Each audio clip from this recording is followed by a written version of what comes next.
Magandang araw po sa lahat. Ako po si Gian Angelo S. Dapat at ako ang magsasagawa ng panayam para sa araw na ito. Ang ating tatalakayin ay ang kahalagahan ng paggamit ng wikang Pilipino sa larangan ng pamamahala.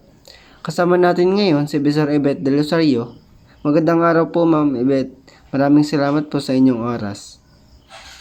Magandang araw din at salamat sa pag-imbita sa akin. Unang tanong ko po sa inyo, bilang isang bisor, paano po ninyo ginagamit ang wikang Pilipino sa inyong trabaho? Ginagamit ko ang Pilipino sa pakikipag-usap sa aking mga tauhan, lalo na sa pagbibigay ng instruction at pag-explain ng mga gawain para mas malinaw at madaling maintindihan. Pangalawang tanong, sa anong mga sitwasyon po ninyo mas madalas gamitin ang Pilipino?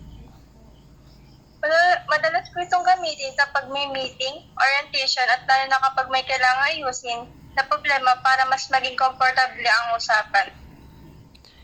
Pangatlong tanong ko po, gaano po kahalaga ang paggamit ng Pilipino sa inyong pamumuno? Napakahalaga nito dahil mas nagiging epektibo ang communication, mas naiintindihan ako ng aking team at nagiging maayos ang trabaho. Pangapat po, may mga hamon po ba kayong naranasan sa paggamit ng Pilipino?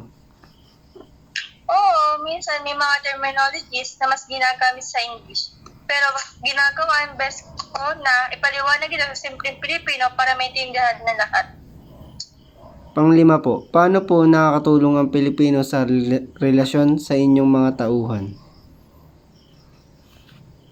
Nakakatulong ito para maging mas malapit ang loob namin sa isa't isa, mas nagiging open sila at mas comfortable mag-share ng ideas at concern. Panganim po, sa inyong opinion, dapat pa bang palawakin ang paggamit ng Pilipino sa workplace?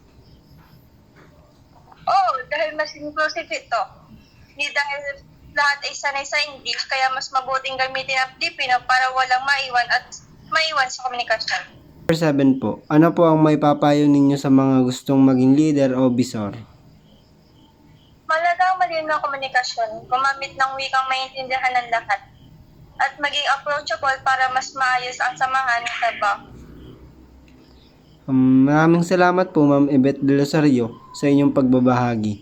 Sa panayam na ito, natutunan natin na ang wikang Pilipino ay mahalaga sa epektibong pamumuno at pakikipag-ugnayan sa trabaho.